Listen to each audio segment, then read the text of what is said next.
What up, people? What's good? Salute, salute. Yes, sir. Yo, what's good, everybody? Salute to the tribe. We're hip hop and comics and hip hop. We're a niche channel. We're a niche channel. And reserved for the best is super dope. I do sell comics.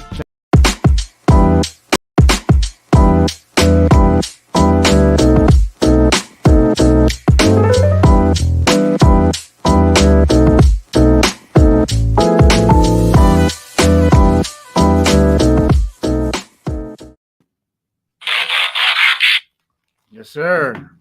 Yes, sir. I kind of mixed up the intro there. But yes, we were just having a conversation, y'all. We want to get back into. We talking to our sons about relationships and getting females and things. How when you was a kid, you could get a broad off dick and weed and game and looks. When you get older, bro, you got to be qualified. You got to have something to bring to the table. Yeah, you gotta be qualified. You gotta meet them qualifications. Just like buying a car. When you buy a car, gotta meet certain. Right, you gotta meet certain qualifications to buy a car, or a house. Same thing. Yep. These women, man, these women smart. These girls are smart. 3 stacks. These girls are smart. Yes, sir.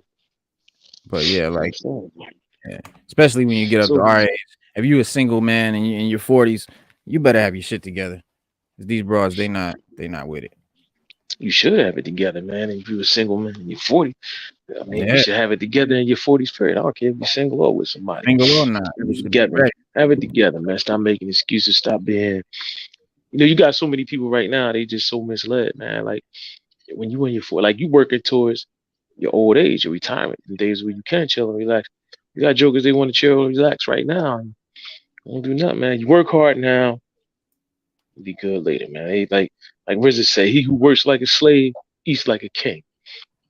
Right. You know what I'm saying? And that's true. So get it together, man. Yeah. Build yourself an empire. Yeah, you gotta you gotta get it together, man. You can't keep being a little kid. You growing up, you gotta start getting things together, man. You gotta start thinking. You gotta start thinking about the long term. Everybody do, man. You gotta get it together, man. All you young guys out there, you millennials and all that, man. You're not gonna be young forever, man. And you're not gonna be you're just not gonna be young forever, man. It's things change, people change, times change, clothes change, music change, all that changes, bro.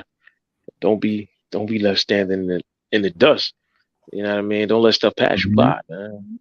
Yeah, I always tell them, I say, look, you gotta go through, and my pops used to tell me, you gotta go through the shit to get to the good. In other words, you gotta do the work to get the reward. You gotta, you gotta do the shit you don't want to do to get the things you want. I tell my son, you want to be. Being a man means doing shit you don't want to do. That's it. Right. Doing all the shit you don't want to do for the family. Do the shit. I don't want to do that. Well, you know what? That's part of being a man. Doing shit you don't want to do. That's what kids need to realize. That's basically what being a man is. We do all the shit nobody else wants to do.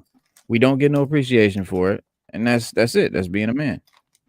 You appreciate yourself. That's it. Because ain't nobody, your wife ain't gonna appreciate it. Your kids ain't gonna appreciate it. They might,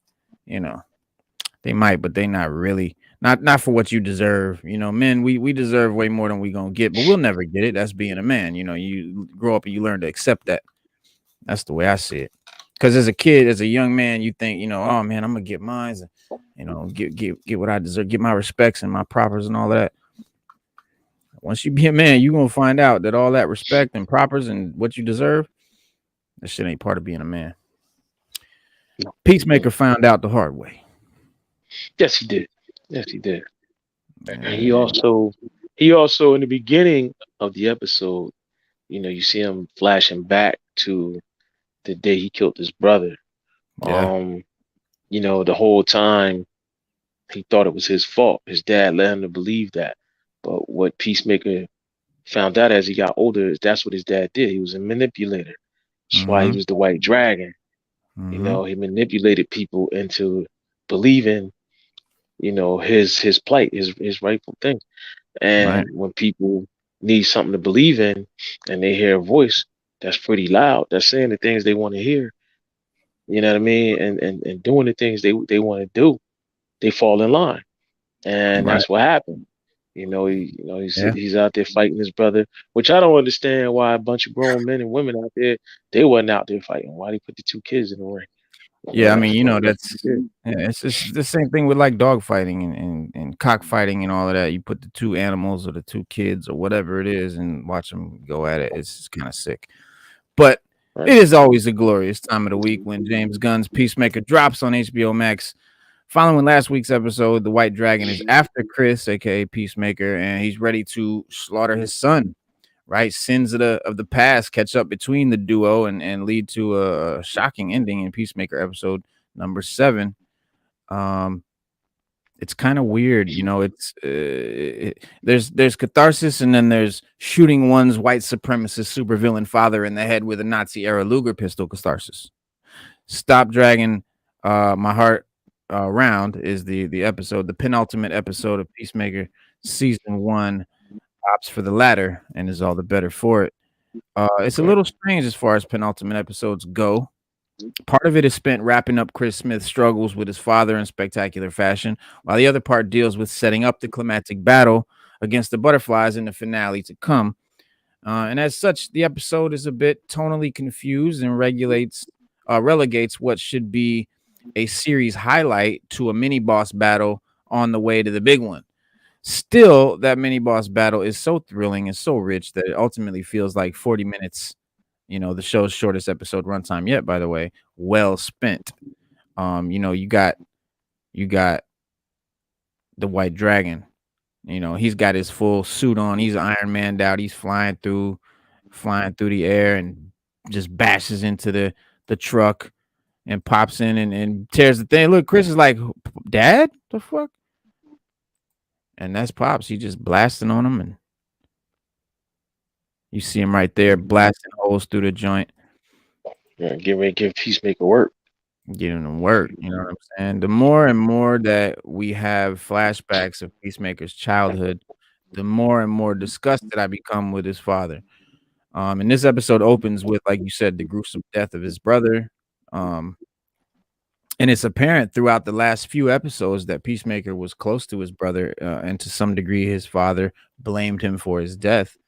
That Right. coupled with having a father who is a white supremacist villain, it is wild that Peacemaker still strives to be a hero in his own story. Now, I'm not saying that he should eventually become a villain, etc. But if he did, you couldn't. Who would blame him? You know? Right. He was manipulated by his father, and he doing Yeah. whatever it is. His beliefs were his father's beliefs, and that's what white supremacists do. They make you believe their cause, but then they send everybody out to do the fight while they sit back and watch it all unfold and reap the benefits. Sort of like the devil. Like you heard what his brother said when they were in the room listening to what was that? It was listening to Home Sweet Home. Yeah. And his brother was like, it's never no good time to rock. And then his Right. father thought that was devil music. He's like, oh, you Yeah. listen to that devil music. And then his brother says, forget that. It's not devil music. It's just good rock and roll. Right. You know what I mean? And so that was his brother telling him, like, look, like, forget that, man. Like, if this is good music, it's good music. Can't believe what everybody tell you. God like what Right. you like. But his brother also Exactly. had a positive influence on him that his Yes, he father did. that his father did. Yeah. And And he that kind of right lost there that. showed you, right? That right there showed that his father, that the older brother didn't believe in the father's beliefs, like he just Mhm. didn't. You know what I mean? And I think that based on when you look at this episode, you can see how Peacemaker's father, how White Dragon, used the death of his brother to manipulate him most days. Yeah. When he Yeah. And wanted this done, he wanted episode, so bad. it definitely pivots away from the butterflies and focuses on one of the other subplots, the White Dragon. After vowing to kill his son, the White Dragon and his hordes of cronies finally catch up to the Peacemaker and surround him, and they blast the truck, and the battle ensues, leaving several shocking deaths. This episode, much like episode 1, tugs on the heartstrings. The pure hatred and ultimately love that Peacemaker displays towards his father could melt the coldest heart, man. It's really sad. Um, it was here we got Vigilante hopping out and trying to help Peacemaker get away, busting at him, and there's the little clan right there with their little pointy hoods. And then Peacemaker, he drops the grenade and blows himself up. No, that was Vigilante. Vigilante. Did I say Peacemaker? I meant Vigilante. Yeah, Yeah, yeah, yeah. No, I know you meant Vigilante Vigilante. I drops know the you meant. grenade, Yeah, I know you meant yeah, Vigilante. and Yeah, blows them yeah, yeah, all yeah. He away. was too close. Yeah, he was too Yeah, close. yeah. And He you can blew his see when he shit up. dropped it, Peacemaker was telling him like, "Look, like yo, like run." Like he had the look on his face like run, and he stood there, and Right. everything went on. Hell yeah. But simply put, the White Dragon stuff in the fittingly titled "Stop Dragging My Heart Around" really, really works. The episode opens with a flashback. Been a long time coming. We've been building up to it, and Peacemaker finally lets us into that moment where Chris Smith died and Peacemaker was born, in a far more dangerous incarnation of the Bluth family's boy fights. Augie Smith pits his two sons against each other in a fist fight for the amusement of his awful and racist friends. And in one of these fights, Chris Smith lands an innocuous punch to his older brother's head, ultimately kills him. And this is the moment where all of Peacemaker's pathology, history, and tactics finally come into clear focus. And Chris Smith's predilection for killing stems from the unbearable trauma his father orchestrated, but is also comes from witnessing just how random death can be. How easy. The human body is a curious machine, but very, very, very volatile. And sometimes it survives a hail of gunfire and explosions in a massive, battle, and sometimes a punch will just make it crumble like a house of cards. All right. It's really interesting, and can fuck a kid's head up. And who cares how many people one needs to kill to achieve peace when the killing is that goddamn random. The dove on the side of Peacemaker's gun might as well be the image of a coin mid flip. Its randomness of life and death aside, it really can't be overstated just how disturbing the image of Chris's brother seizing on the ground, was. And at its core, Peacemaker is surprisingly conventional superhero story. The superhero at its center has a sidekick, a support staff, origin story, a clear arc to run through. But the visuals that the show presents can be so disturbingly unique. Like watching a child seized to death, foam bubbling out of his mouth, and blood is one example. I've never seen that on a superhero show before, and it's well executed though. It's something. It's Yeah, James Gunn, like I said, like I always say in every other episode, they give James Gunn leeway to run away with it as far as he can. But he does stay within continuity of the DC universe, but he just takes it to that level where it's interesting. right. When you want to watch it, which is great. And I'm glad he does that because I wish Marvel would do that more, but they don't. So it's what we got. Yeah, it's Marvel's good at sticking to the source material, but they have their own, just like DC has. That's why they've got the DCEU and the MCU, is to let you know that this is a different universe. It's the cinematic universe, or the extended universe. It's different. But another one of those memorable images comes from in the form of Augie Smith fully ascendant as the White Dragon.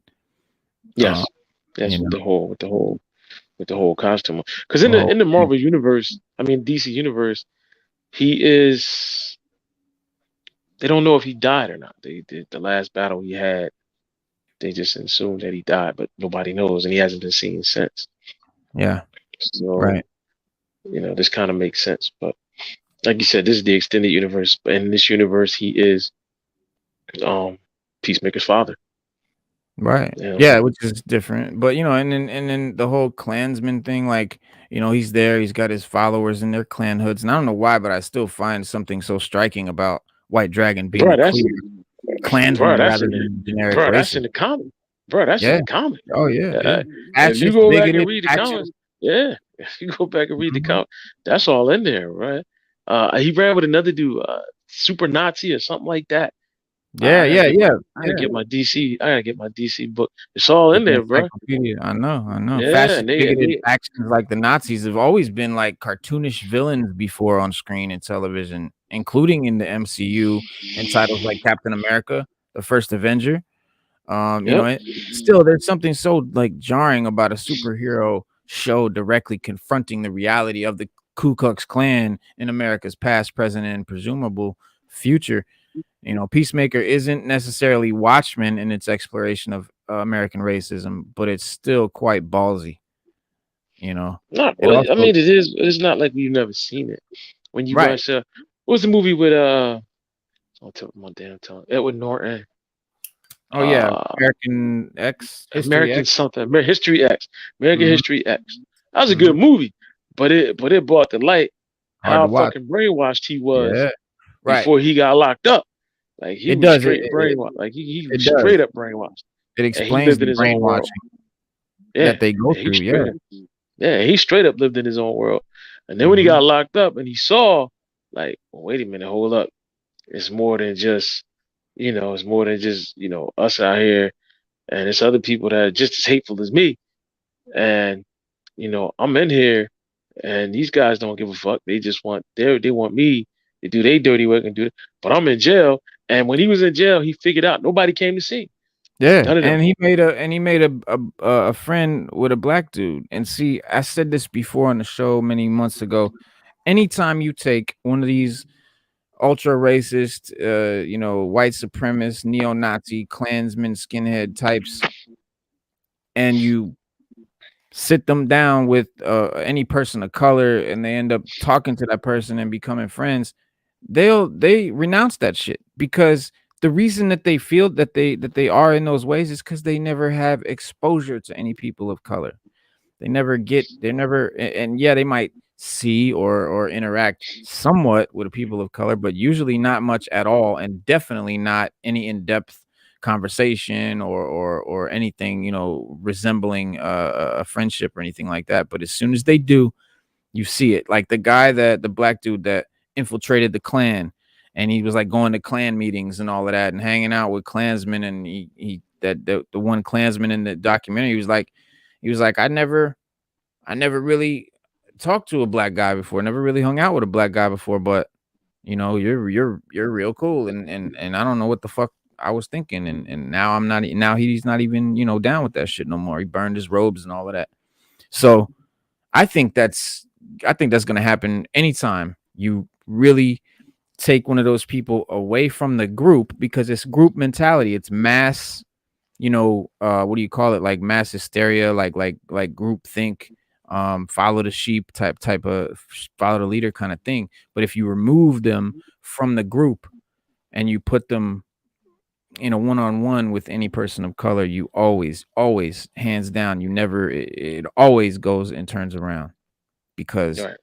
that shit is bullshit. Racism is bullshit. It's fake. It's that whole all the Nazi shit, all the propaganda, it's all obviously bullshit. And once they get the chance to really experience and really see that, anybody with any common sense is gonna, feel stupid being racist anymore after that.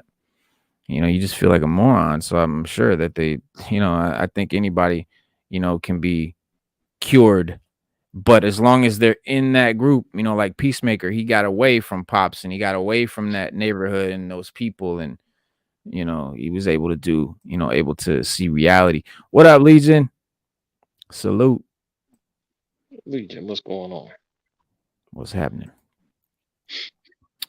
Yeah, Um, so then we go to uh Myrrh at the hotel. yeah, And the other butterflies came and they gave Myrrh work, man. work crushed him. And it crushed him.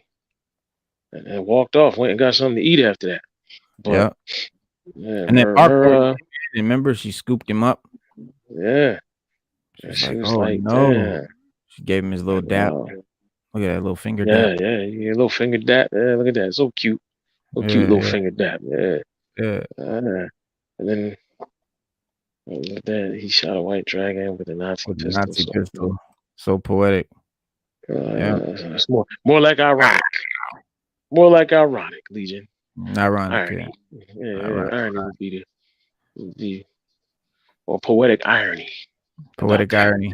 Yeah, we had Poetic a great scene when your boy the judo master is chilling outside the gas station irony. and those two idiots walk by and they taunt him. Like they ask for it. He's standing there, he's chilling. And then the dude does the whole leprechaun dance and shit on him. hmm I mean, But there it you was go. smooth the way he did it because he waited for him to come back outside. Waiting for him He to come just back gave him, out. yeah, he gave him work, man. Or Judo he master chopped him good in for the sucker. throat. Yeah, he good for sucker punching on him. And then yeah, And then then he you did see the the same guy. boxing. He He did did it. Yeah, he did the. Yeah. grabbed this guy, bashed his head through the glass. That was great. That Yeah, was great. And then it was hilarious. He throat chopped that cat. That was great. yeah. Then the guy at the counter, you see him giving him a thumbs up. He like, yeah, Yeah. like thanks, man. Like thanks for getting these clowns. Thanks for giving them Word. clowns a butt whooping. Word. And That was then he pops in the room and tries to run up on Harcourt. Your girl, Waller blasts his ass.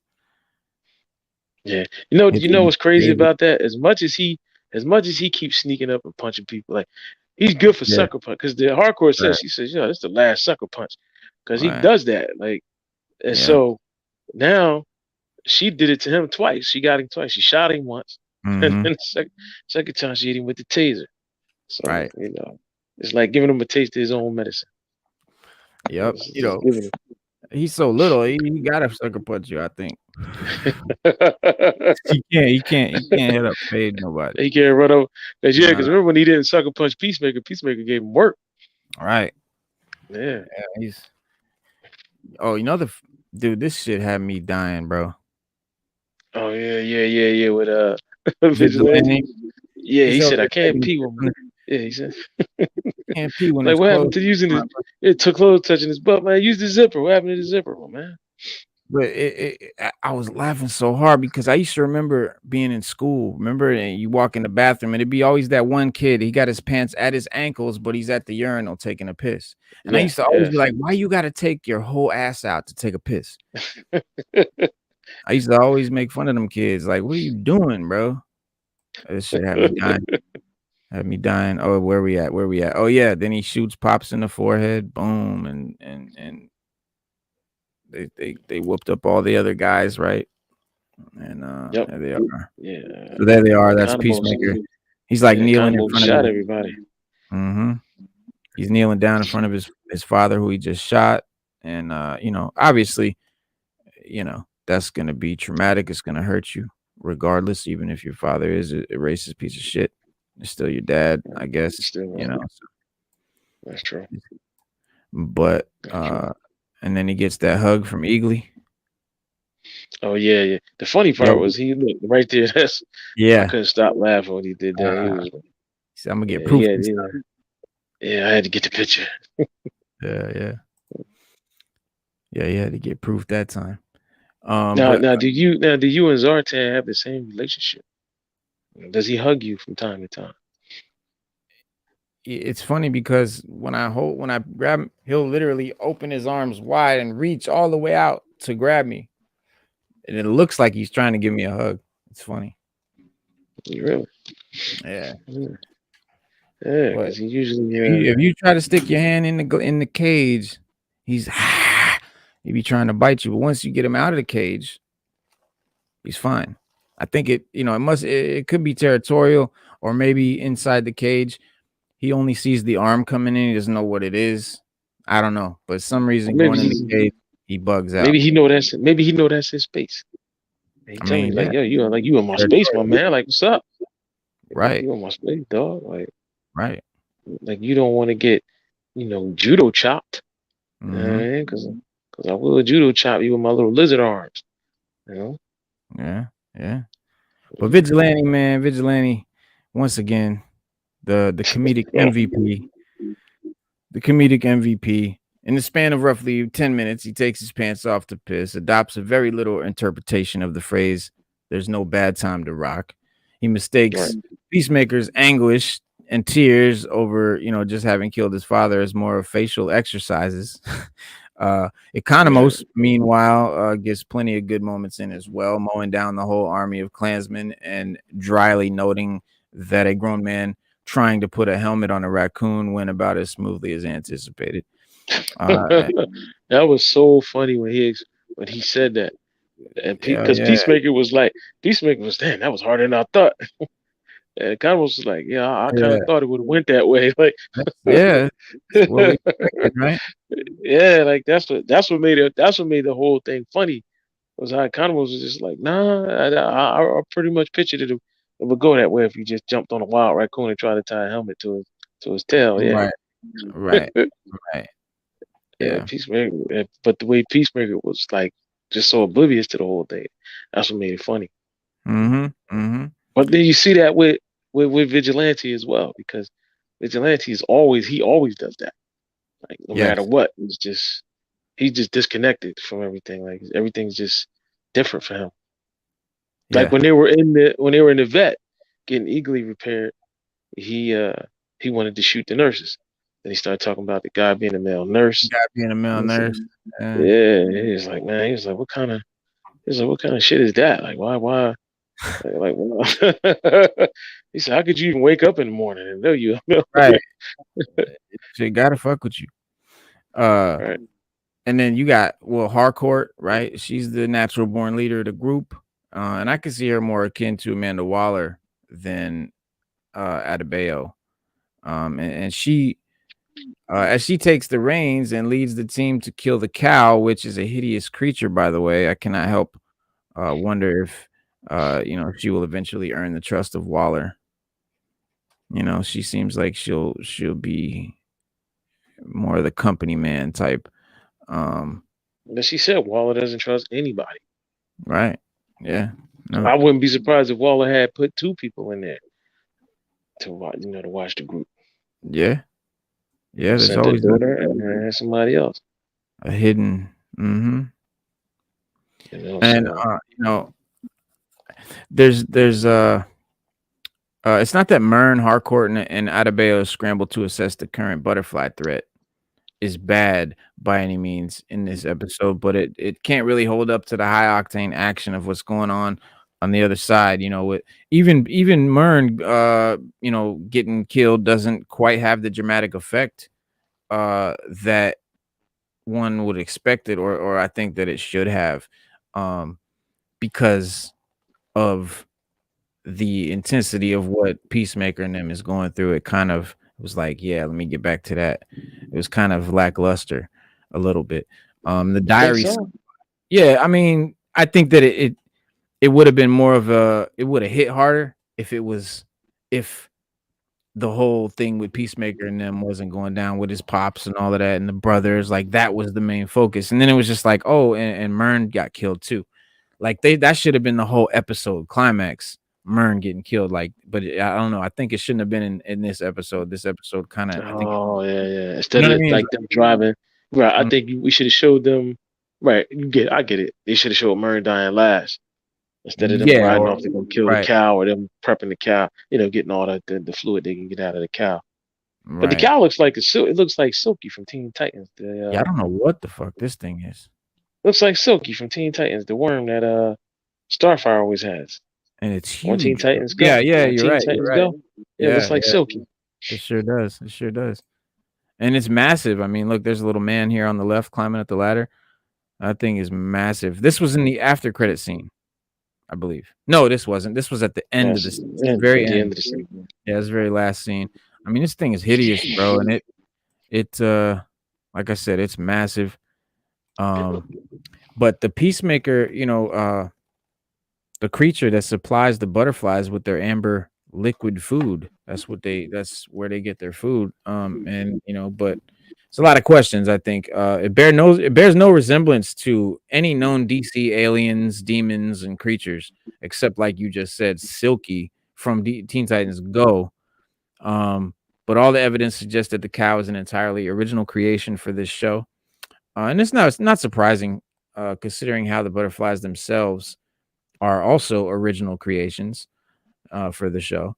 Unlike Right. Peacemaker's various DC Easter eggs, neither the butterflies or the cow directly based on anything from DC Comics or the DCEU. But this massive cow, which first made his first appearance in this episode, is what supplies the butterflies with their amber honey-like liquid and sustains them. This is the only type of food that the butterflies can eat, which means that the cow is crucial not just to their survival, but also their plans of world domination. As Peacemaker and the rest of the 11th Street kids make their way to the barn where the cow is being kept, audiences get a full view of the large alien creature. Peacemaker's cow or the butterflies may not be based on anything from the comics or the DCEU, but they do echo elements from James Gunn's horror movie Roots. In fact, the way butterflies attack and take over the minds of humans is very similar to how the leeches attack in 2006's Slither. And moreover, in Slither, one affected character eats enough food to balloon to the size and shape that is similar to the cow. Another clue about the cow's true origins is how it has the body and limbs of a caterpillar, which, while its eyes are closer to that of a spider, surprisingly, which suggests that it's entirely a different species. While it's unclear whether the cow is a slave or willingly giving up its nutritious amber secretions, the way the butterflies operate suggests that it's the former. Depending on how the 11th Street kids play their cards, they might be able to use this to their advantage in the upcoming fight with the butterflies. And it's because this thing is like it's part caterpillar, part spider, and it looks like it's made of like flesh, like mammal flesh. It's Look like Silky to me, man. it does. It Looks looks like silk. looks like It really Silky to does. me, man. That's why I can There's describe it. Yeah. Now there is a chance that the character could have been inspired by a character from DC's Swamp Thing. In Saga of the Swamp Thing, there's a morbidly obese vampire queen that's bloated from carrying countless vampire eggs, which is funny because in Blade, Marvel's Blade, there's also a morbidly obese vampire queen. And there's what else? There's another thing. Pearl was the name of it. Pearl was Mm-hmm. the name of the whatever it was, and he kept shining light on it. Yeah. And then there's another one. What was this? Oh yeah, that's that movie.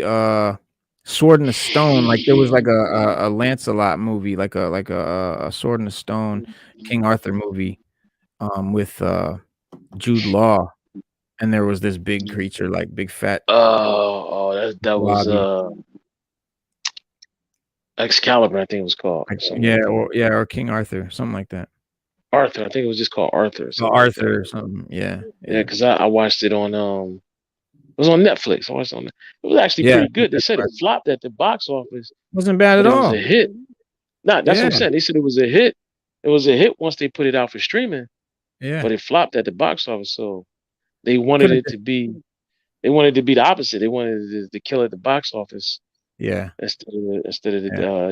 instead of the streaming service. But I watched it one night. It was good. I was like, this joint is great. Bro. This Yeah, I is watched it too. Not that long ago. But yeah, sometimes when that box office is tricky, it could have been other shit that came out at the same time that just dwarfed it and made it do poorly. right. Make it do right.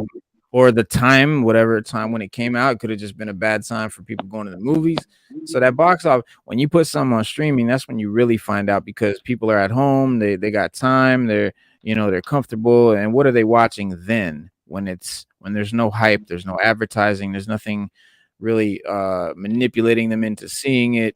That's where I think you get the real measure of how good a film or show is because there's no factors that could be manipulating the Could be stats. manipulated. Yeah. What I don't understand is how all these years, right? We've always had that since Blockbuster Video. Like Mhm. you would put something out in the movies, and people went up, but then when they put it on video, people were rented to death. Like they were rented, buy it. It would be like a number one rental. So it Right. would, it Right. would be a good movie and aftermarket wise. But Mhm. that's why I guess that's why they started doing stuff straight to video. Like they're like, oh, we just bring it straight to video because it does better. And they know that some movies ain't gonna get nowhere in the box office. Like some straight to video are just like B movies or art films and just stuff they know just ain't gonna hit. Is definitely not a blockbuster. Right. But they do well. They do well. They do well. So Mhm. that's all you need. Just need them to do well. Yeah, and that's the thing with, you know, like the Batman's coming out in what, March in theaters? I'm gonna have to go to the theater because I'm not gonna wait however long. They're probably gonna make us wait like 45 days before it's on streaming. Where's no, I think I don't I'm trying to I don't want to I read something about that. I think that it's something that and I think something else is coming to stream. There was something they said wasn't coming to stream. Period. It wasn't. They weren't going to bring it out to stream for like the regular time because I think it's less than 6 months. I think it's 4 months now, and then the movie goes to stream. It used to be like 6 months, but now because of bootlegging and everything else, Well, it it was doesn't less 45 time. days with what was that movie they just But that Black was for the Widow? pandemic. Yeah, that was for the Yeah. pandemic though. But they're saying that this movie won't be, it won't be bought. It won't be bought to streaming for a while. Like it's going to do its regular numbers, about Mhm. 3 months, about 3 or 4 months. Then it'll hit Is the is stream. that Then it'll hit Batman? the video. I think it was because they were talking about. I can't remember the article. I gotta get damn. I don't have my tablet, but I was reading an article about it because they were talking about. It was a few things I read about the movie that just really blew my mind. How like Robert Pattinson didn't know that Batman was a detective. Um, he wants to do a Yeah. trilogy of movies. He wants to keep playing Batman. Mhm. Um, and there was something else he talked about the other day. Um, I can't remember. It'll come to me. But I can't believe that he didn't know that Batman wasn't a detective. I And believe he it said he didn't. because And he I said he didn't know didn't put. that. He said I he. didn't But always that's know what that. he. But check it. This is how he put it. He said he always heard it. He said he always heard it. Everybody always called him detective, detective. Reading comics. But he said that he didn't realize it until they put the whole movie together and he watched it. And then that's when he figured it out. He was like, yo, he really is like a detective. Like he's Yeah. the world's greatest detective. He Yeah. said, and he said, and he feels embarrassed that he didn't know that. Like he said, No, I Batman's know. more. Yeah, he said he Yeah. feels real embarrassed about that. But So I was like, like I wow. said though, I do feel him on that because I I didn't really realize that until recent, maybe like 2019 or something like that, bro. I always thought Batman was just, a vigilante. He's got the fear factor thing going and he just, but the detective aspect, the literal detective aspect, I don't think a lot of people know unless you're deep No. into the comics. If you're just watching the Yeah. movies, they don't really talk about how much of a detective he is. I mean, that's what he is. He's a ninja detective. That's pretty much the Yeah. He's the gonna figure it out. Yeah. yeah, Like no, in but he DC, like they even like in have a DC comic, versus Detective Vampires. Comics. Yeah. Like in DC versus Batman. Vampires, he figured out that Green Lantern killed Zan. Right. Like it took him a second, but he figured it out. And Green Lantern knew he was gonna figure it out. So at the end of the last comic that I read, he came back to the Hall of Justice after he turned Wonder Woman into a vampire, which just didn't make any sense to me. But we're Mhm. not gonna go there.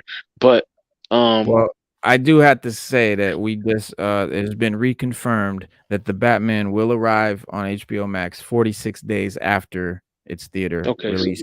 all So right, so March that's the 4th, one. yeah, All right, March that's 4th the one that theaters is and April all right. 19th HBO Max. All right, that's coming. All right, that's gonna be 45. But there was something that they said wasn't. There's Mm, just two movies, two big movies that is about to come out, and they said one of them wasn't going, and one was. I think HBO Max. See, HBO Max is trying to keep customers, yeah. and they're not putting stuff straight to video anymore like they were. So a lot of people probably canceling these subscriptions. So now they're like, a lot of people are like, oh, I can wait 45 days if I don't have Yeah. to go to the theater. So they're trying to find an even road to compromise, Mhm. rather than lose customers because a lot of people got HBO Max for that reason. They're like, oh man, I can Yeah. sit in my house and watch Yeah. this on opening night. Like, let's get it. You As know? reported by comicbook.com, Kalar was speaking on Vox's Recode podcast and discussed how even though it may be disappointing for those who don't wish to go to the theater to see Batman beginning March 4th, this window is much better than it was in the past. Think about when movies would show up on HBO 8 to 9 months after the theater. The Batman is going to show up on day 46 on HBO Max, which is a huge change from the way things were in 2018, 17, 16. And Kalar previously shared the news that Warner Media's biggest tentpole films would be headed exclusively to theaters for at least 45 days before moving to a service like HBO Max, and the company would no longer be debuting them day and date as it did for 2021 films, including The Matrix Resurrections, rather, The Suicide Squad, Godzilla vs. Kong, Space Jam: A New Legacy. This strategy will also extend to Warner Media's other 2022 films like Black Adam, The Flash, and Elvis. I feel really, he said, I feel really good knowing that the Batman and Black Adam and The Flash and Elvis and a whole host of other movies are literally going to be showing up on day 46 on HBO Max in a variety of territories all over the world. That is a very big change that I think that I don't think Bro, people that's epic. appreciate That's or epic, bro. yeah, that's Especially if you release the movie at the right time, right? Say you release it late May. By awesome. June, by mid, let's say if you release it early May, by mid June, you know what I mean, or the first week of June, or starting summer, you could have a hit on your hands all summer long. Because now all the kids are home from school. Right. They're gonna stream it. They're gonna watch it. You know, if you stagger that, you could June, July, August, you could potentially have a good time. A lot of people stay. It's hot. People stay in. Yeah. You would potentially have a good home summer movie extravagant. You can make some serious money, right? Yeah. You just gotta Shit. do it at the right time. If you do it at the Right. right time, it'll be very beneficial. Yeah, for sure. And I'm excited though. I mean, I love that because I'ma still probably go to the theater because I just can't wait 45 days to see the Batman. But movies I like might have The to. I might have Flash, to. um, The Suicide Squad. What else? I think he said what? Um, it was The Flash, Elvis. I don't even know there was an Elvis movie coming out. But I didn't apparently know that either. there's Who's apparently playing Elvis? Who's going to play Elvis? yeah, I don't know. It doesn't. It just Black Adam. I might go to the theater, but the Flash and Elvis, I'll wait. Um, Wow, that's how it's getting well, down. no, because the Flash is gonna be that Flashpoint shit, right? With Thomas Wayne and all of that. Right. Oh yeah, I got it. Yeah, I'm in the theater for that. Exactly. Yeah, I'm in the theater Exactly. for that. Exactly. Yeah, I'm going to no, the theater to see Flash. I'm yeah, going to see all the Flash, man. yeah, I'm going to the Yeah, you theater got to for go all see these. Flash. Yeah, you cannot not go see Flash, Batman. Listen, my family, we go to movies in the summer. I can't even lie and say we don't. We like going to the movies, Yeah, oh and yeah, we go. And in the summertime, it's just a tradition. I just always took the kids in the summer to see every blockbuster that came out. In the summer. Every blockbuster movie come out every summer. I've always taken my kids to see it. Like boom, they loved it. They always loved it. And yeah. every summer you would ask them, you know, did y'all see any good movies? They'd be like, we saw everything. And I took them to see everything. Mhm.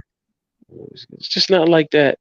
Like I never actually got to watch Ghostbusters on the first one. I never got to watch the first one on the big screen. And my local movie theater had it on the big screen. I literally went and watched it just to have that experience. I mean, even though it's an older movie, I just wanted to Mhm. see it in the theater because I never Oh, saw it in the right. theater. Yeah, Yeah. like a rescreening of it. Yeah, Yeah. First time I yeah. saw Ghostbusters was on HBO. And like I Wow. said, I never saw it. I never saw it in the theater. I wanted to see it in the theater really bad. So when it came out, Yeah. I think it was like Halloween one year. I just went and saw it. It's a lot of So, movies I think that I saw on HBO before I saw in the theater or didn't even see in the theater, you know? It's a lot mhm. of, like, classics like that, Ghostbusters and shit like that, you know? But Yeah. I tried to get to the theater a lot. I even worked at a theater when I was a kid, and Same here. I did too. yeah, I worked my tenth grade year to my 12th grade year. I worked in the theater. that was my age too. 10th, yeah, about 10th. And, yeah, I did the box office, sold tickets, all that. I worked the concession counter, all of that. Yeah, I did all the different jobs. That was my favorite job, because I was a big film buff and I was in film programs and film production classes and courses and all of that. So I was in there watching every movie that they dropped several times each. That was Now around the speaking of time of like Interview yeah, with the same thing. Vampire and Bram Stoker's Man, Dracula. damn, Bram Stoker Dracula. The book was really good. That was a really good book. I mean, the movie Yeah, was good, but the book was excellent. yeah. That's probably I can honestly say out of all the books I've read, that was probably the most intriguing, exciting, raw. That was probably one of the best books I ever read.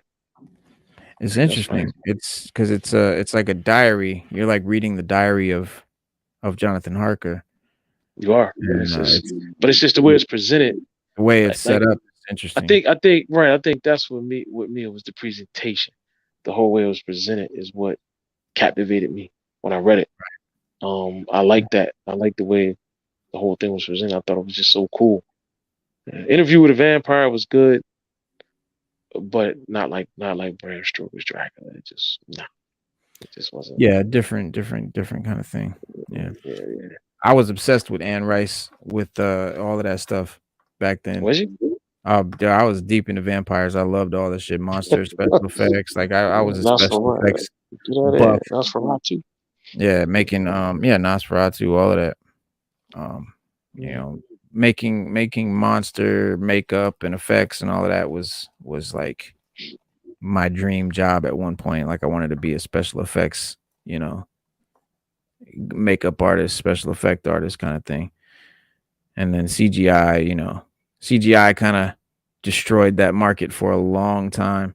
It's making its way back though. You got guys like Greg Nicotero who do The Walking Dead and all of that, and um, real life, real live action physical effects are making their way back. Like even the sequel trilogy to Star Wars was a mixture of CGI and like live puppets and Yeah, which was animatronics, good.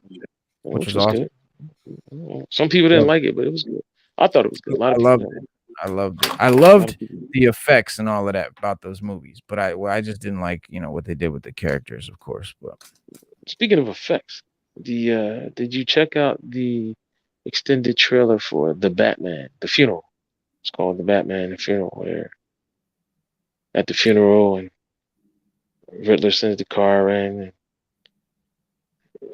damn, did I says, see it? No, because I know what you're talking about, and I think I saw. I'm just trying to remember if I actually played it, if I watched it. I know it's like in my list to watch, but I'm trying to remember. I don't think I actually played it yet. no, It's yeah, weird bro. If you haven't seen it, you gotta see it. in my mind. Man, like I said, I got I got real high hopes for the Batman. Oh Um, yeah, I think it's gonna be dope, bro. I think it's gonna be dope. I'm hoping it's gonna be dope. I'm gonna hope I, for it I to be think it dope will. because I really want it to be dope. It's time for another Batman movie, but it's time for a good one. We need a good one. We need a good one. We need a really good one. And We need it. Robert Pattinson said he wants to do a trilogy. I'm down. Let's make it Yeah. pop. The Batman, Black Adam, The Flash, Aquaman and the Lost Kingdom. DC's got a nice lineup coming. We haven't heard much about Aquaman.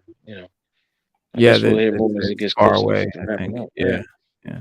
What, next year, I think, or something like that.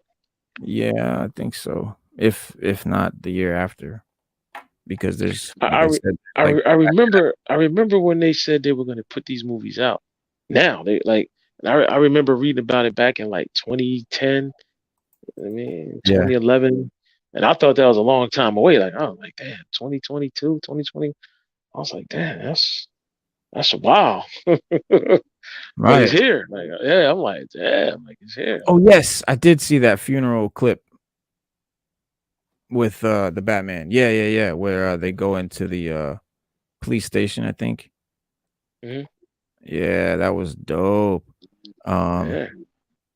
there was a scene at the end that I was gonna mention too. Oh, they're already in works for making a spin-off Penguin, uh uh Colin Farrell, the Penguin TV show. on Disney, on not on Disney, on HBO Max, and a Commissioner Gordon, the guy that's playing him in the Batman is gonna be the star and play Commissioner Gordon in like a Gotham show about the police department and stuff like that. So it'll be like Gotham, like the show, but I think more, a little more serious. Serious. Yeah, We both agree on that. yeah, Serious. yeah. Look, Gotham was cool when it first started. It was cool when it started. It got It just really, went left. It just yeah. went left. By the time they Like, brought in like Fish, that's when it got, for me, it got like, it's kind of weird. I don't know. yeah, She started doing weird stuff. What was her name? Fish was and Jada Pinkett played her. I think her name was Fish. I think it was Fish. Yeah. Yeah, that got kind of corny, but there was cool shit though. There was still cool, like the Scarecrow stuff was great, and the Zaz I think was cool. I think they did a good Yeah, Zaz was cool. The Joker stuff was actually cool. That was the Red Hood. The Red Hood, the Riddler, all of that. Mitchell Red Hood, Riddler, yeah, Poison Ivy. They did all of it, but I think that was based on more of Gotham Central than anything else, because that's what it just seemed like that to me. That it was based on. It was like that TV show was more based off of that than it was, because we never really got to see him dressed as Batman or anything like that. But yeah, no, it was the years when Commissioner Gordon was young and Batman was still a kid, and it was, you know what I mean? Like it was taking place, which I was like, man, these villains must be old as fuck then, because a lot of these guys are grown up and Batman's still a kid. see, that's what that's what gets me, because like, all right, I read a comic one time where Batman said that he was talking to Alfred, I think, and he was saying how Jim Gordon is the same age as his father, exactly the same age. And when you go to this TV show and you see how young he is, and Bruce is young, it kind of don't match up, because he seems like he's older, but he should be a little younger if Bruce is that young. And then Diamond Onyx, what's up? It's a holiday weekend? Yeah, Valentine's Day. Oh, well, yeah, that's true. I consider holiday weekend is when. So you gotta do what you gotta do. It's a holiday for the women. You gotta do what you gotta do. That's why you got on all red. You know what I mean? Because you're ready for. Oh yeah, exactly. Mm-hmm. Yeah, totally. But when you look at Penguin should be older. It should be older. Herb Carpenter, peace. Penguin should be older. Poison Ivy should be older. They shouldn't be. They're all older than Batman. Like maybe a little bit older than Batman. Ivy ain't that much older than Batman. I always thought Ivy was a little bit younger than Batman, if not his same age, like around the age of Catwoman, right? Isn't she? Maybe she was like Harley Quinn's age. Like if I don't know. If you think about it, let me see. Ivy and Harley and Batman probably around the same age. Yeah. Harley got to be young. Harley's got to be younger. Right. And Poison Ivy's got to be younger, but not by much. Not by much. Batman might had him by 10 years. But like Mr. Freeze, the Penguin, they're way older. They're older. Freeze is older. Penguin's older. Joker's a little older, because if he was the one that killed Batman's parents, he's got to be older. But he wasn't, though. That was only in the movie. In the movie, right? Yeah. So, yeah, you got. I don't know, man. You got to kind of ask Nicholson about their ages. Right. You got to definitely ask about their ages and figure out who's what. But yeah, because we know Freeze is older. We know that for a fact. Yeah, he seems older. Right. He got to be around. He got to be between Jim Gordon and, let me see. He got to be between Jim Gordon and maybe Batman. Yeah, and Two-Face, he's older. He's a little older because that's Two-Face is older. Yeah, that's Harvey Dent. Two-Face definitely. Yeah, he's definitely older. Yeah, because when you break it down, their ages don't match up with the TV show. Because you're like, huh? Like, that's why I really couldn't get with it, man. I was like, man, this is just, I don't know what's going on. Like, I don't know what's, and I really wanted to see that kid. And I was like, there's no way this kid's gonna grow up in time to be Batman by the time this series is over. I was like, they picked the kid was too young. They should have picked the kid. The kid should have been older. They should have started with him as maybe 17 or something like that instead of, I don't think they started. He was like 13 maybe or something. But Yeah, yeah, yeah, because by the end of the show, if he was like 20, 21, then he could have been throwing on the Batman suit, or at least, I mean, granted he did throw on like a suit. I know he did at one point get suited up in all black and go out and do some vigilante stuff. right. But not as young as he Margaret- was. He was older when he did. Bruce. By the well, time no, Bruce came back to when he did Gotham, that in the he was show, in his he was in he his was early. like He was in his mid 20s 19, when he came back because he left as a teenager. And he 18. left at like as a teen, like an older teen, and he came back in like his mid to late 20s Yeah, yeah. Are you talking because about he Gotham the trained. show, or are you talking about the Not just comic? period Batman That's period the Batman. Okay, comic. yeah, yeah, yeah. Because remember he trained was Zatanna. He went train White Tiger and all. Like he did a lot.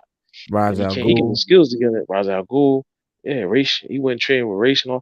Like he did a lot, and then he came back. Well, that was for the movie, because in the thing he never really trained with Ra's. He just Oh, figured I like him thought and Ra's Ra's. was like one of Nah, his Ra's was mentors. never his mentor. Nah, that Mm, was for the movie.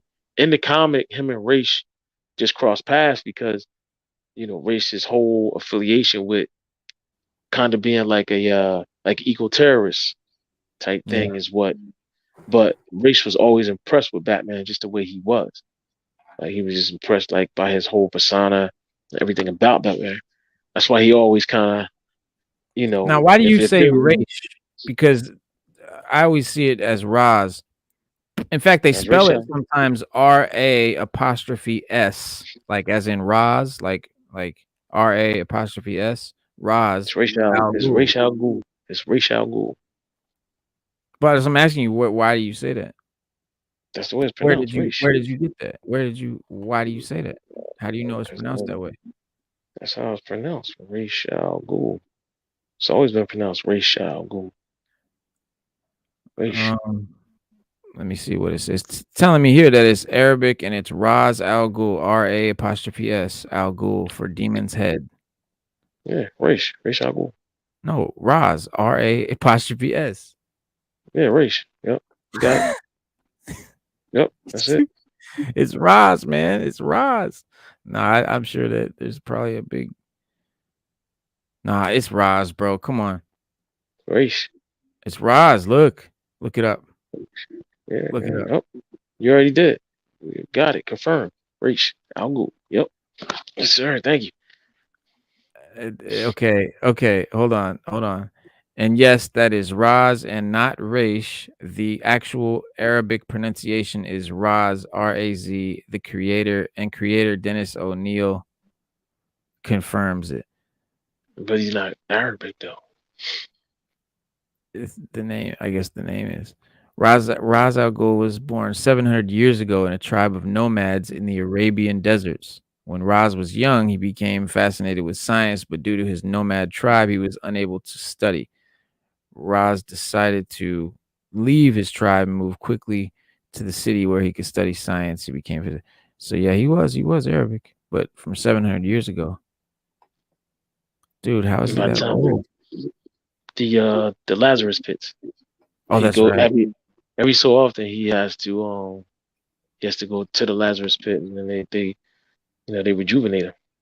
Remember, Right. there was an episode in Batman the animated series where he went and got his son, and Batman came to stop him, and then he told Batman the whole story about his son, and he was like, I don't know, I think it was Robin that was with him or somebody. He was like, "Yo, that Joker got to be like at least 300 to 400 years old." Like, yo, like, yo, DJ Blink, peace. Yeah, so Salute, like it Lito. was, so it was just a thing where he was just like, yo, like he got to be at least 300 years old from the story that he told.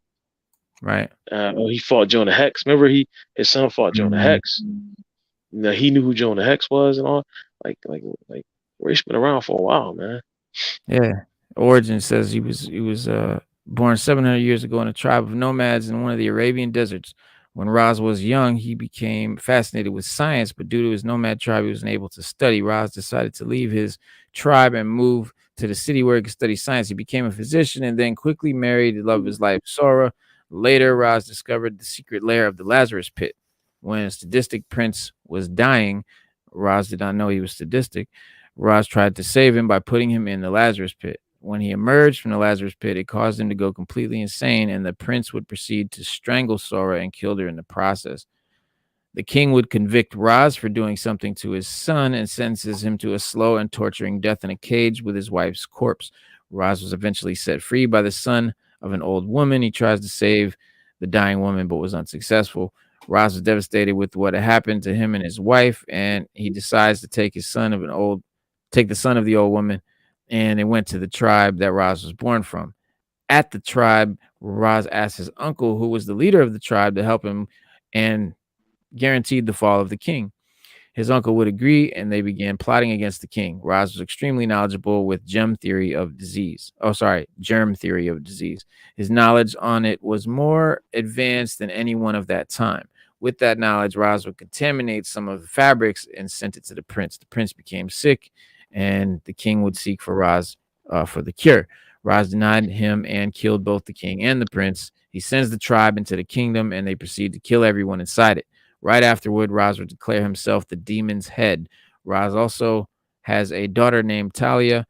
He met a woman that was mixed Chinese and Arab at Woodstock. After that, Talia was born. The rise of the League of Assassins. Roz began to travel the world. Roz's uncle, that boy, were all using the Lazarus pits to continue living.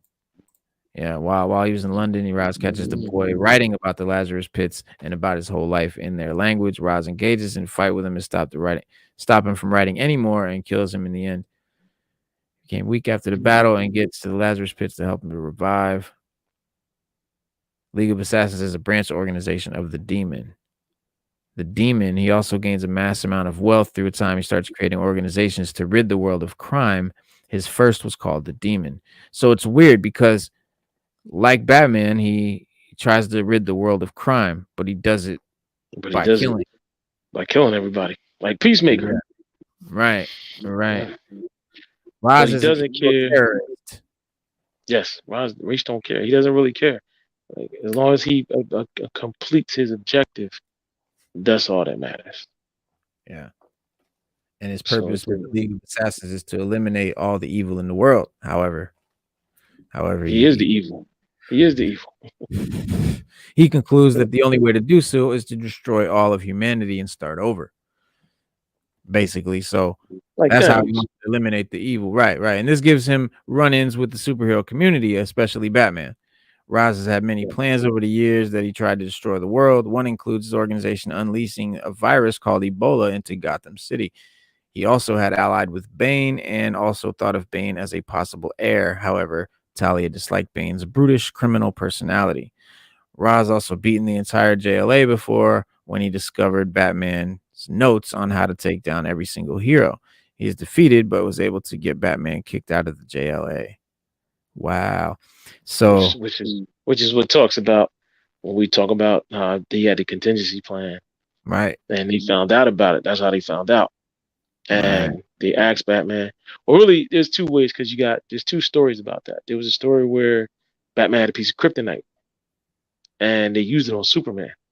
Well, they used it on Amazo, the android. And I think it was Wonder Woman or Flash. One of them was like, yo, like, why are you walking around with a piece of kryptonite? Like he had in a lead-proof joint on his belt and everything. Because if you remember Lex Luthor carried a piece of kryptonite around with him for a long time, and it gave him cancer. He had like some type of like super rare form of cancer from carrying it around from the radiation from it. So Lex Luthor. Batman had cancer? Oh, Lex Luthor. No. All right, the Justice League fought Lex Luthor one time. He had a piece of kryptonite. He used it on Superman. He messed around, he drops it, and he leaves out. But it gave him cancer. That's why he had to wear the suit. That's why Lex Luthor wore that super suit. It also kind of kept him alive and helped, like, until he could find a cure for his cancer. But he had the radiation from the kryptonite gave him like an incurable disease or something like that. It was like cancer. So Batman picks up the kryptonite, and then he goes back and he studies it, and he figures out that it is harmful to not only Superman but to us as well. But the effects are just slower. Like, it makes Superman weak, and it'll eventually kill him. But it's accelerated on him. So Batman carried it around. He made like a lead like a lead case on his belt, and he put it on his belt and he carried it just like Luthor did, and he had the same idea Luthor did, just in case. And so they were fighting Amazo, and they were losing, and they would like Superman came, and they kept saying, "Don't come, come, don't come," because if he gets your powers, like we're already done. And so Batman shows up, Amazo scans him.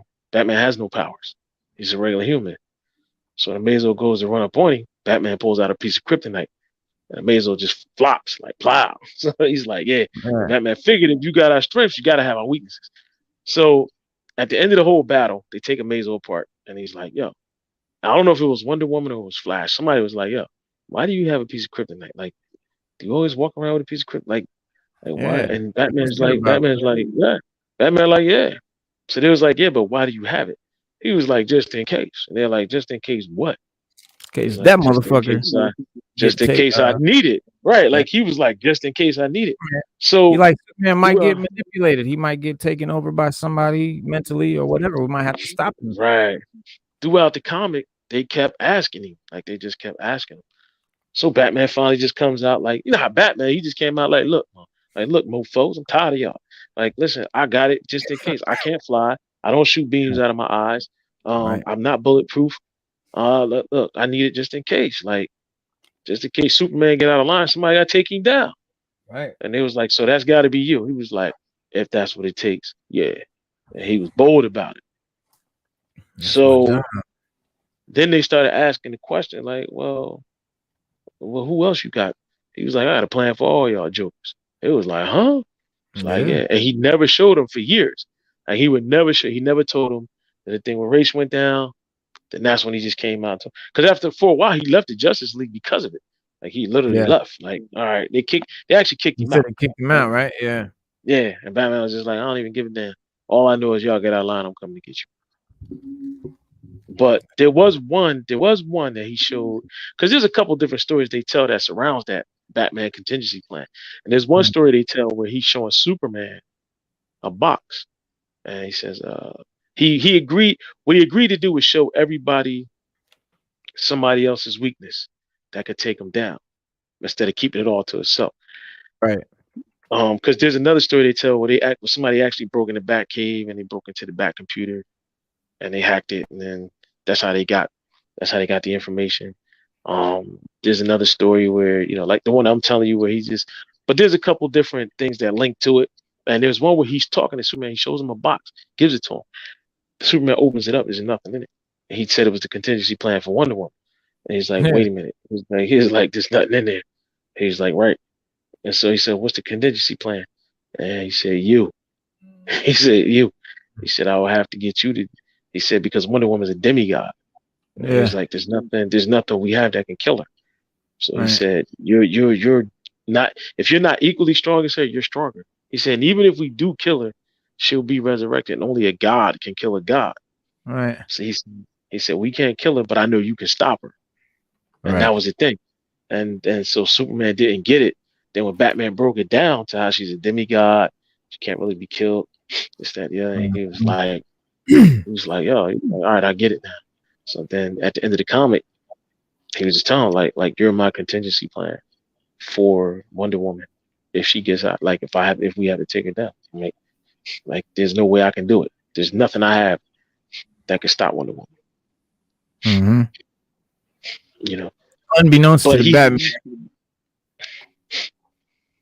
What were you gonna say?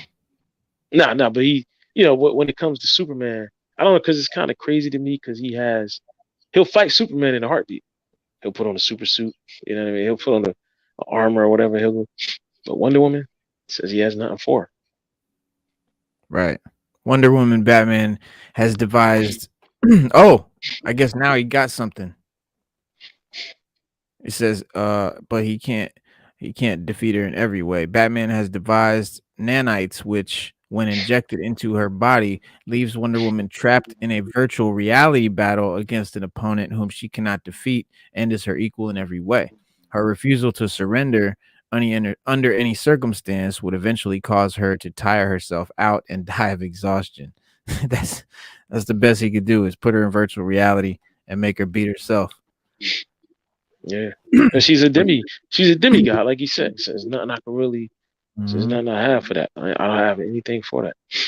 Superman, he got kryptonite, ionizing radiation, magic, sensory overload, nuclear weapons, lead, psionic attacks, high pitched frequencies, red sun radiation, and electricity.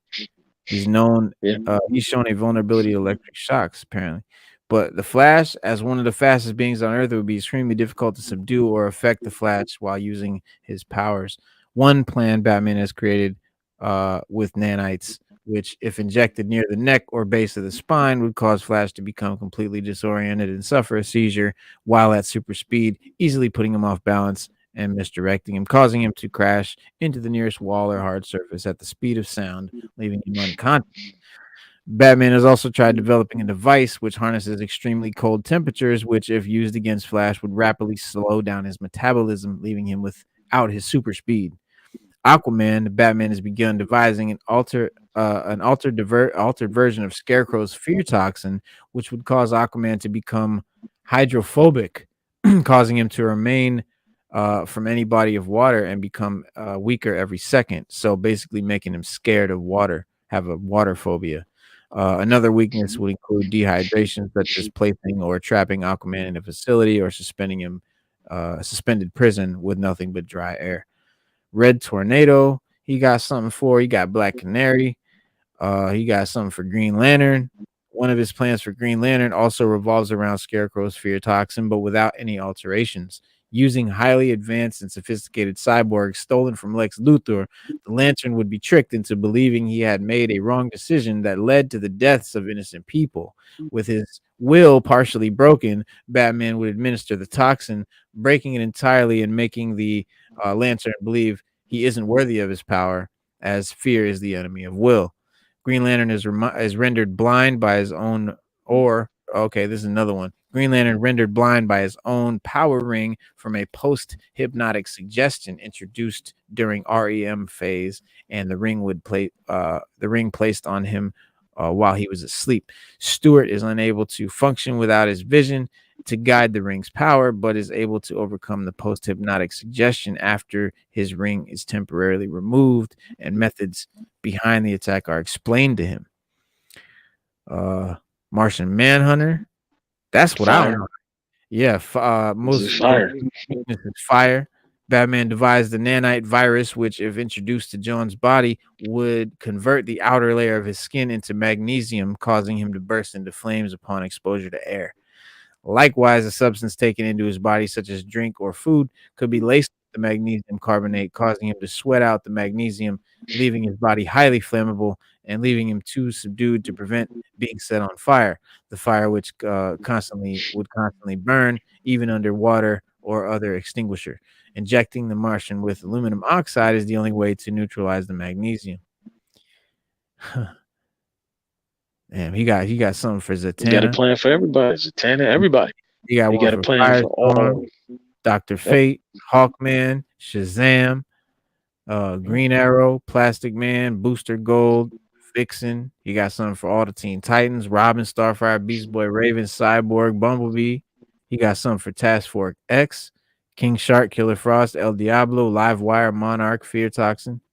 So yeah, but that's the thing, you know, he has to like inject Flash in his neck and shit like that. Like, you know, he might have these contingencies. It doesn't mean he's gonna be able to pull any of them off, or you know, they're not guaranteed. Like you said, Superman. Like you said, I need Superman to get it done. I'm gonna stop on them. I need you to get it done. You know, but you know, when it comes to taking them all down, it's just planning and plotting, and that's what Batman does best. He plans and that's his superpower. He plans and he plots until he gets it done. Yeah, if he has time to figure it out and plan it, he's good. Yep. Well, Peacemaker episode 7, y'all. Thankfully, the ending of the Stop Dragging My Heart Around contains the promise of a more united finale to come. Next episode will be the final episode. This was the one before. The cow that Peacemaker and friends are charged with bringing down looks like some of the best monster effects work of James Gunn's career. which is no small. That's saying a lot. One can eagerly imagine the hair metal song that will accompany its demise. Uh, Peacemaker episode 7 is the most emotional yet. There's love, anger, death, several surprising and brutal deaths. If you've been holding out on watching this show, we must implore you to binge watch it. We highly recommend it. One of the best superhero shows out. DC's not fucking around when it comes to this show. The entire universe has been expanded, and more importantly, they sell you these characters. And by the end of this episode, you will be emotionally invested with Peacemaker and all the rest of the team. I like Vigilante. That's my dude. He's hilarious. Bro, everybody likes Vigilante, man. Everybody. Vigilante's like, I think he's like everybody's favorite. Yeah, he's definitely my favorite. Yeah, I think everybody likes Vigilante, man. I think he's cool. He's the comedic relief, like you always say, for the whole thing. So, I mean, when you start bringing him in, it gets funny. Yeah, it gets funny quick. So, hell yeah. Well, let's take this commercial break. Oh yeah, coming through with my showering crew. 2 cents for a case, give me St. Ives brew. In the midst of broken bottles and crushed up cans, met the cows in the jam or I'll try. With St. Ives in my system, crack another, I'm blessed. Let's go get the next one and get over. The object is to stay sober, lay on the sofa. Better yet, down my shoulder. I'll be champ, stressed out, could never be son. Ricochet jelly, hit the deli for a cold one. Naturally blessed, yes, my rap is like a laser beam. Woo! Classic. Can never get enough of that.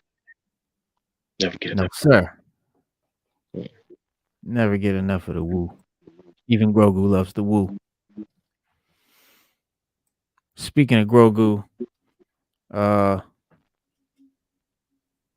damn, they got trailers out. I think now for season 3.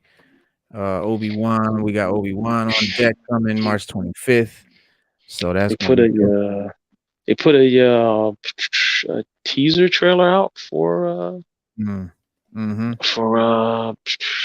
Mandalorian. Yes, season 3. Yep. We'll be patiently waiting for that. Oh yes. And then Monday, all right. So coming this Monday, we got Grap Lover, the younger soul brother, Pete Rock, younger brother Grap, who is now has his own daughter, and she has her own YouTube channel, and we're gonna talk about that and blow up her joint. But then we're gonna definitely talk about Bill Cosby. We gotta talk about the pudding. It's the pudding. Yeah, we gotta go in on Cos. I'm sorry, but we gotta talk about it because it's crazy. It's a show out. We need to talk about Bill Cosby by Camus Bell on Showtime. I recommend it. It's an eye opener. Bill Cosby, man. That's pops, man. Like, and they even broke down how like it didn't matter if you were black, white, Hispanic, Asian. The Huxtables was your family. Like everybody tuned in. They were America's family. Yeah, America's family for real. And yeah, and Bill, man, Bill was just that guy that you couldn't have convinced me was doing this kind of style shit to people. And but yeah, watch this show, this documentary, man. You get to hear from the mouths of his victims, and like before I seen it, I didn't realize how horrific it was. Like it's some terrifying shit that he was doing. Like imagine just being paralyzed and you can't do nothing but you can see and see everything that's going on, but you can't move. You don't know what's going on. Then you just black out. You wake up the next day. We'll save it for the next episode. Save it for the next episode. It's good. So yeah, we if you're watching this now, man, or if you see this video later, go watch this documentary on Showtime before this Monday's show because we're gonna chop it up. And that's our show today, man. We appreciate y'all coming and hanging out and chilling with the Peacemaker with us. And I guess we got one more episode left, so we'll talk about it next Saturday, and we'll see y'all Monday. Peace out. Peace.